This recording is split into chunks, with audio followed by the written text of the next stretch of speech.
What up? It's been a long time since I've been this big on a screen, right? Not just kidding. But today I wanted to talk about something that I feel kind of has to be spoken about, and it's something that's been, I've been watching online for a number of weeks now, especially since the business update, how the community has fallen apart. We've pretty much got an Avengers Civil War going, and things are just slowly and surely dismantling, crumbling. You've got all the issues that are currently in place right now. You've got games being, invaded by politics and other stuff. I'm not really going to get into that. I released a video earlier today reacting to something on that subject. Go check that out. But my issue today is regarding the Xbox leadership and exclusivity, and where we are right now and what we need as a consumer base from the leadership. And they probably will never come out and give us this information, but I feel like this is something that we as a consumer, I won't say owed because that sounds entitled, and we are just consumers. And yes, I'm fully aware that we are the product. At the end of the day, we are the ones that buy what they deliver. And if we don't buy it, then they have a problem, because then they lose money and they have to start doing other stuff in order to try and make that money back, right? If they make Starfield, which is 200 million to make, and no one buys it, no one plays it, everyone cancels their sub, that's sending a very strong message to Microsoft that we are in trouble because we have really, really pissed this consumer base off. Now, there is a lot of things that need to kind of be unraveled here. And, I've been thinking about making this particular video for a long time. And it isn't about Starfield, as you can see from the back. I'm just using that just because I needed a background. And it's ironic that I'm using the Starfield as an analogy, but it's really got nothing to do with Starfield. It's more to do with exclusivity. It's more to do with where Xbox is going and what information we as the consumers need so we can just get past this point we're at right now and just move on with our lives. Because, I mean, honestly, for me, it, you know what, I'm going to give my opinion at the end about where I'm at, personally.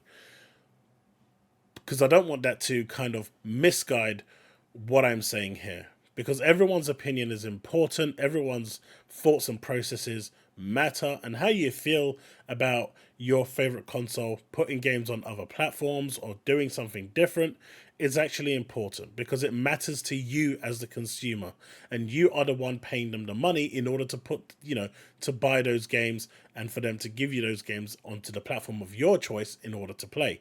Now, there are some people out there who have really changed their tunes that exclusivity doesn't matter. And in the grand scheme of things, I will tell you, for 90% or maybe 98%, it doesn't matter. But for the 2% out there, it does. And that 2% still needs to be catered for. It's just not going to be as powerful as the 98%. But in Microsoft's case, that 2% now is a lot more valuable because of how small their market share is, albeit they do have 27 million consoles sold. It is nowhere near the 80 million that they did sell back in the 360 days. And there are many attributing factors to this, from the, really bad launch of the Xbox Series X with no first-party titles and no Halo. That was a big bummer. I mean, personally, I would have delayed the whole console.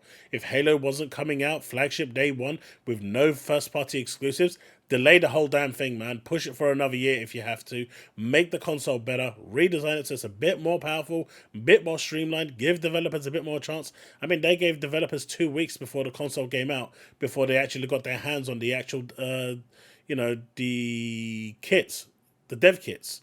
Pretty bad stuff. But even that isn't the issue here. It's the whole, what does exclusivity mean to Microsoft?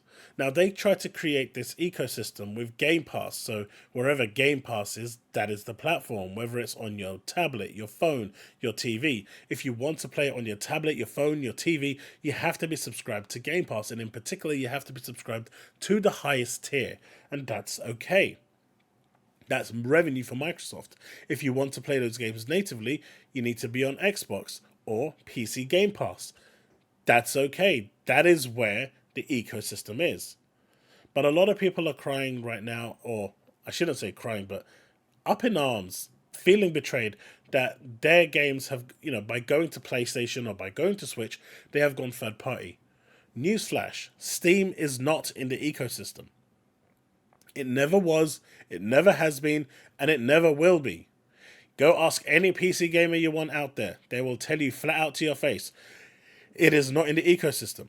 Go ask Gabe. He will tell you, it is not in the ecosystem.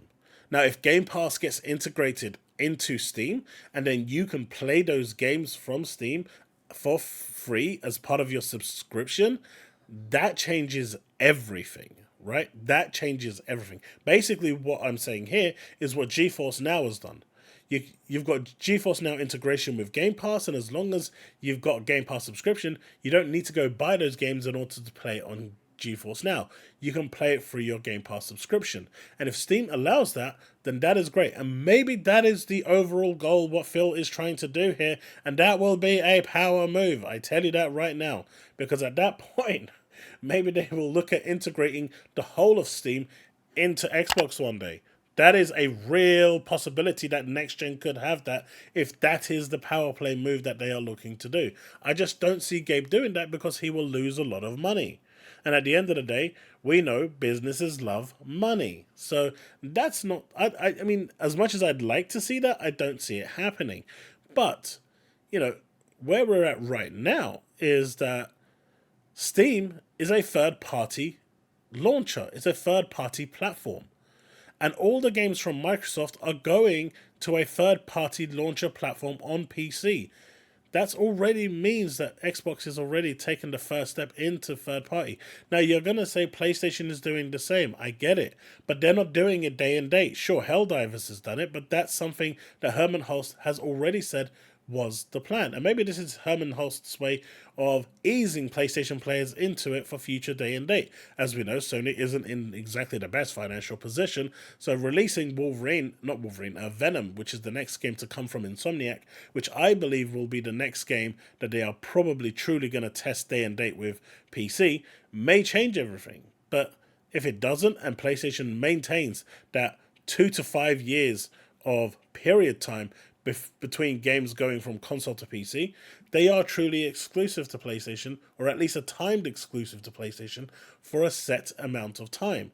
Ghost of Tsushima is now being talked about. I think Ghost of Tsushima came out on PS4 about, 5 years ago? That's a long time to wait for a game. Most people that wanted to play it would have played it by now. The problem Xbox has is increasing its market share is almost going to be impossible as long as they don't have any games that they can say is fixed to the platform and you can only play it here or play it on Game Pass. And not everyone is going to have, a PC that can run it with Game Pass.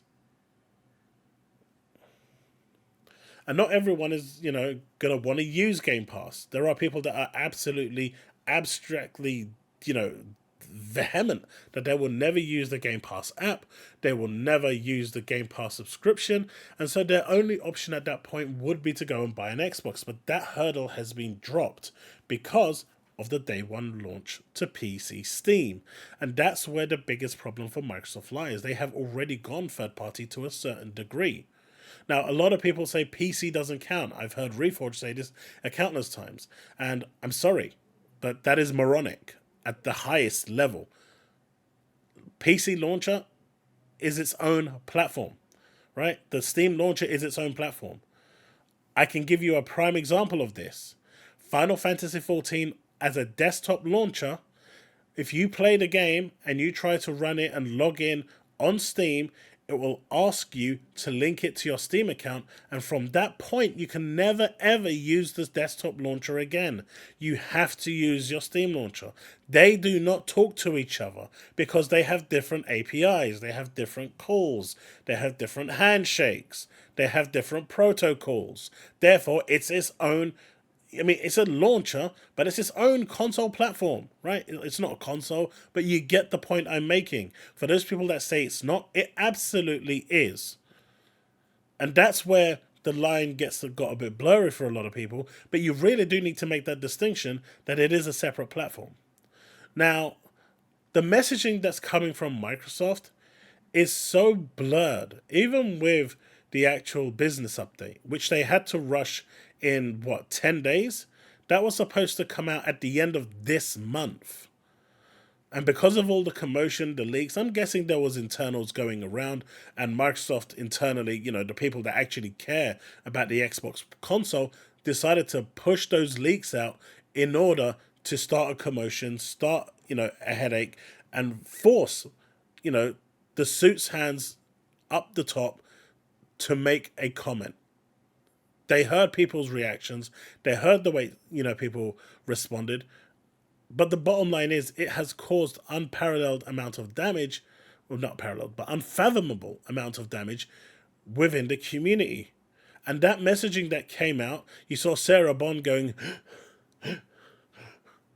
I'm pretty sure there was some PR dude over there that was pretty much having a placard saying you can talk about this, you can't talk about this, but you could keep talking about this, don't talk about this. And there was like 2 or 3 of them doing that. Her head was constantly turning. You don't believe me? Go rewatch it and you'll see it.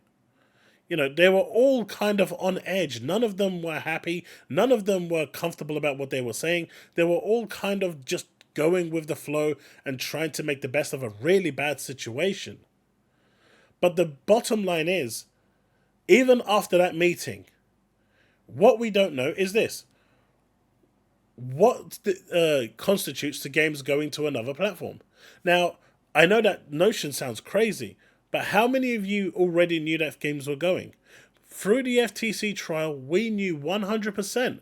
Through the graph that Microsoft showed, they had games on the left, which were niche games, that were case-by-case basis, that would be going. Psychonauts was on there. Psychonauts is the same as Hi-Fi Rush. It's in the same category, right? And then on the right, you had the likes of Call of Duty, Minecraft, and that is where Sea of Thieves fits into. A big community, because Sea of Thieves has a big community. So they want to kind of push those games out to get more people in through their microtransactions to get, and to keep the game flowing, vibrant, and alive. So that's where those are. But the single player games like Starfield, Redfall, they haven't gone anywhere. Indiana Jones hasn't gone anywhere. Sea of Thieves took about 13 to 15 months to actually develop as a port. Was any time from that taken away from, say, Everwild or another Banjo-Kazooie game? These are the questions that need answering from the Microsoft leadership team. At the same time, he said, Phil Spencer, by the way, Starfield and Indiana Jones are not in development for any platform. So if they were to actually come out, or be announced for another platform, they wouldn't land for another 2 years. Possibly more in the case of Starfield, because it needs to be ported. Sure, there may have been a build that was in the works for PlayStation 5, but that build is so old it probably isn't even compatible right now with any of the actual code that's already been established and released. That pretty much needs to start again and be refactored into the language that PlayStation 5 can understand. So you wouldn't see that for another 2-3 years. That's how far out it is. And by that point, while they're on the PlayStation 5 Pro, we'll be on the Xbox Series X2 and the handheld and whatever the consoles are with Blade and everything else. But the problem is no one now knows what is the criteria, what is going to go and what isn't going to go. By setting a criteria and saying, right, this is the level of games, A and AA, that will go. The criteria is for this scale of game, 1 year. For this scale of game, 2 years. For this scale of game, 3 years. But AAA will never go to another platform outside of the Xbox ecosystem and PC Steam, because that is now third party. These are the informations. This is this is the clear-cut context that Xbox gamers need, because the current divide in the community is not good. It's not getting better. It's getting more hostile. We are seeing more people lose their minds, and as every day goes by, the actual messaging around Xbox is getting darker and darker and darker and way more hostile. You are seeing people who used to love the platform completely and utterly turn 180 and absolutely hate the platform with a passion. This cannot be good for optics, because no matter how you look at it, people see that, and it goes out to the world, right? Newspapers will report on it. I'm not talking headline news or stuff like that, but there are gaming sections in these platforms where they talk about IGN, where they talk about reviews, and talk about games that are coming. And this is all news that's going to come out and damage the optics of Microsoft and in particular Xbox. So what is the plan here? What is the direction?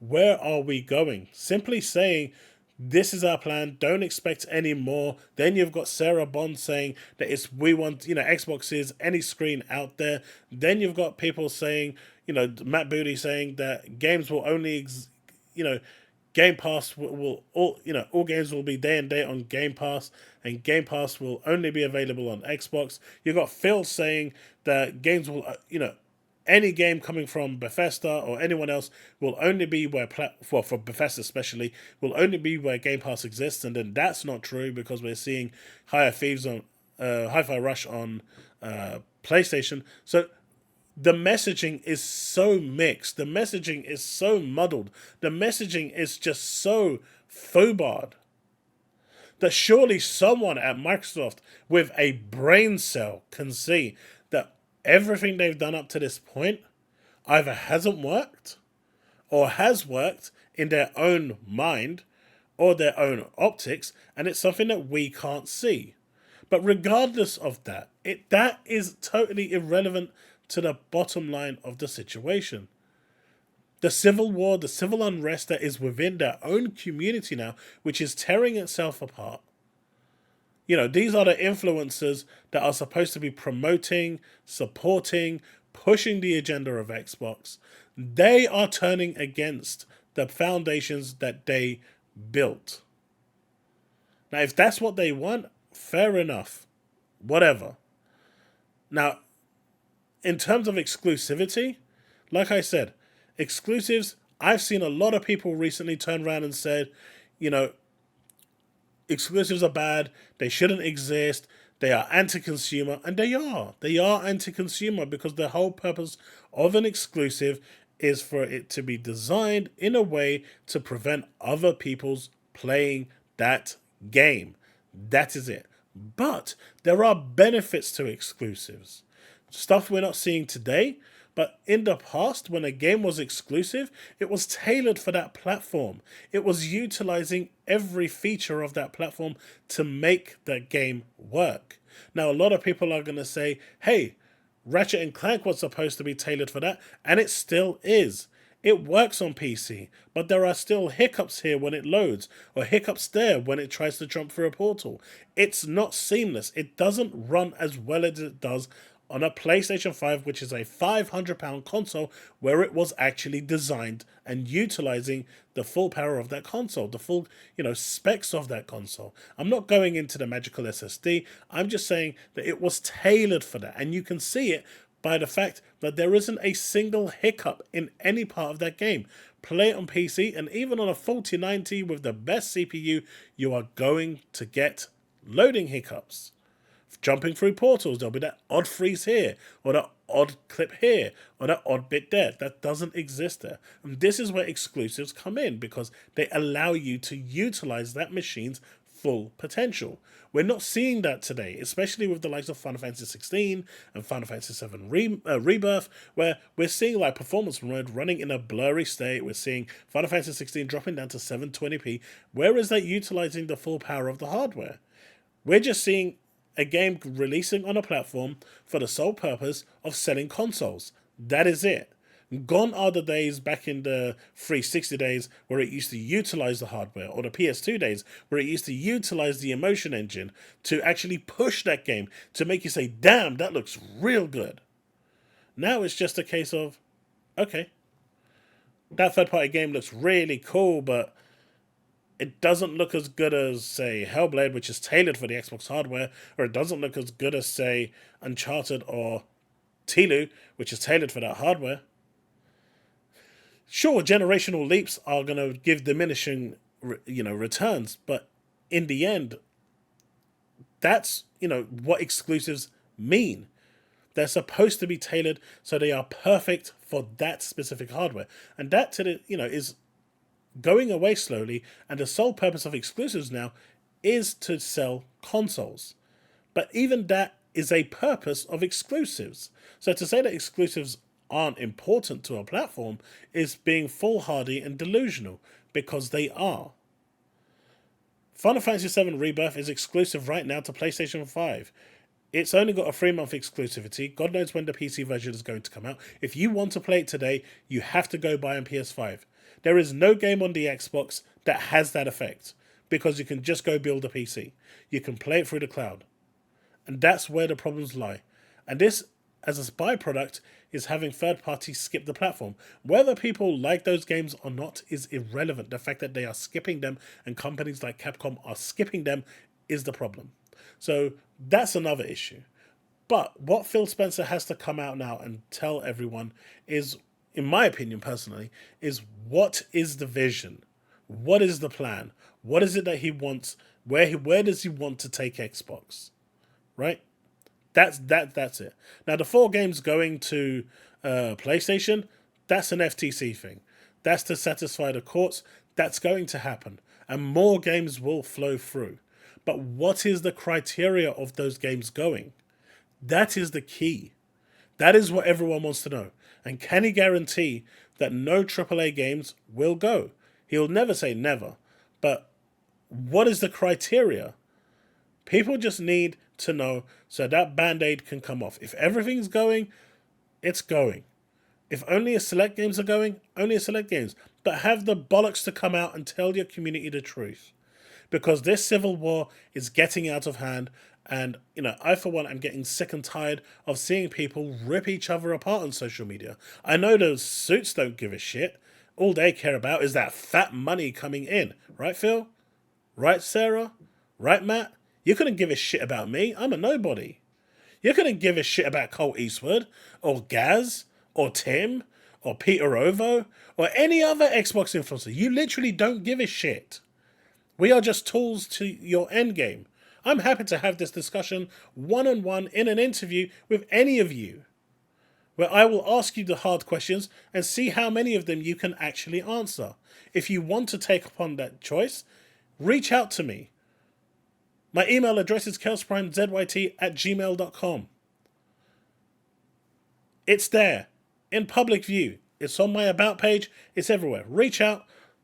Let's have that interview. But the bottom line is, from where we are right now, it's clear that none of us matter. And for anyone to think that they do matter, there's something wrong up there. Because these suits only care about one thing, and that is profit, and how to make more profit off you. So, I said I was going to leave my thoughts to the end of the video, and so here are my thoughts.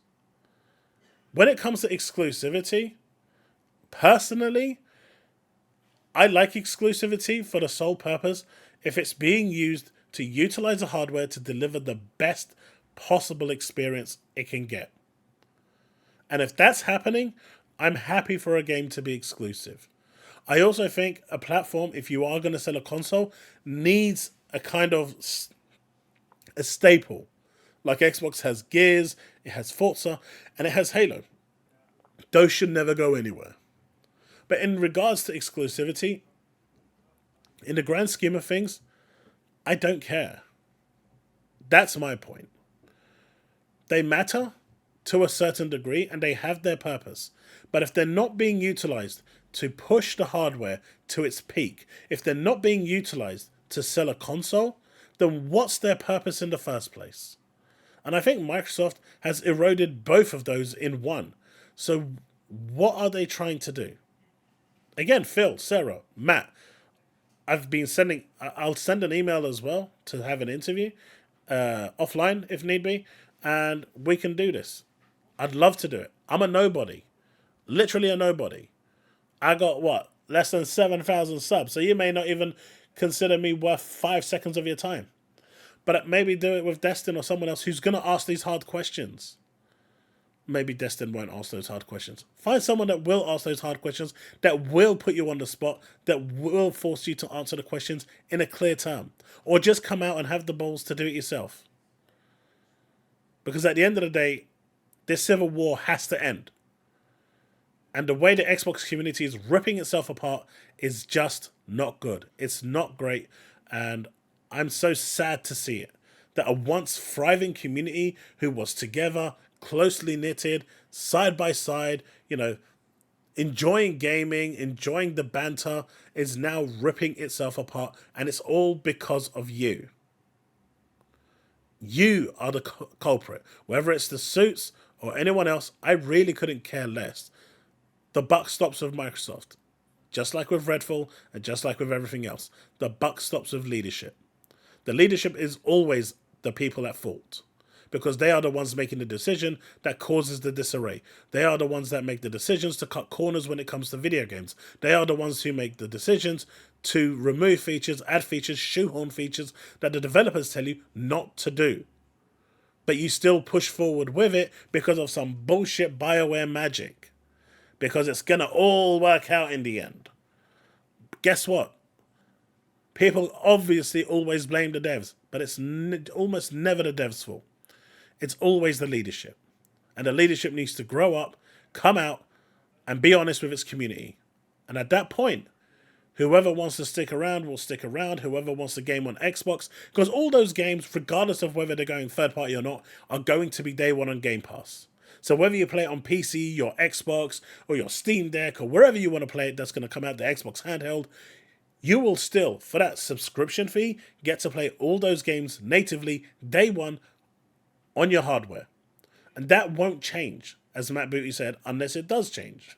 Because we never know what the future might hold. But for the time being, where we are right now, that's not changing. And because of that, Xbox will always be, in terms of just pure value, the best place to game. But unfortunately, in terms of just complete wide support, it's not there yet. And it needs more third-party support. So what is Phil and the team going to do about it? Who knows? But one thing the community shouldn't be doing is ripping itself apart over this, fighting each other, tormenting each other, calling each other names, starting to lose your mind over a piece of a plastic box, because these people just don't care about you. Hiroki doesn't care about PlayStation. Hiroki doesn't care about the consumers. Jim doesn't care about the consumers. All they care about is your wallet. The same thing with the Xbox leadership. All they care about is your wallet. They will smile at you, cheer at you. They will even share food with you at a table if it means that they can utilize you in a way that benefits them. And Tim, I'm sorry, that's a reality with you. But that's it. It's been weeks I've been wanting to get this video out, so I know this may upset some people, I know this may hurt some people, but this is where we're at right now. And the Xbox leadership really needs to, pull its big boy pants up, or big girl pants up, let's be DEI and all. But, they need to now just address this situation and stop this civil war from happening. And they need to do it in a clear-cut way so there is no rebuttal, confusion, what-ifs, or nothing. None of this, none of that bullshit. It needs to be clear-cut, concise, and to the point. Otherwise, just come out and say, we don't care what you say. We are going to do what we want to do. I mean, that's the case anyway. But at least make it clear to the community so they can decide if they want to stay or jump ship. At least that way the civil war will end. Because all that's happening right now is people are looking on board and like, why the hell should I buy an Xbox if this is what's happening, if this is how their community is being treated? Screw that. And that's just the social media folk. The people outside, they're completely oblivious to this. They couldn't give two shits. And maybe that's the community that Microsoft cares about now. Maybe that's all that Microsoft cares about now. And if that's the case, I mean, from a business perspective, it's like 95% of the community. Why not? It makes business sense. Screw the people here that are the diehard ones promoting the games, trying to push an agenda, be an influencer. But for everyone else, they're just the average Joe that goes and spends 5 hours a week playing video games. They're perfectly happy with those people going to the shop and buying a game, or going on the digital storefront once a month and buying a game. Who knows? But that's my thoughts, that's my feelings, that's my view. Again, I'm sorry if this offended some people, but it is what it is. Right, that's it. Thanks. It's been a long video. I'll see you in the next one. Remain digital.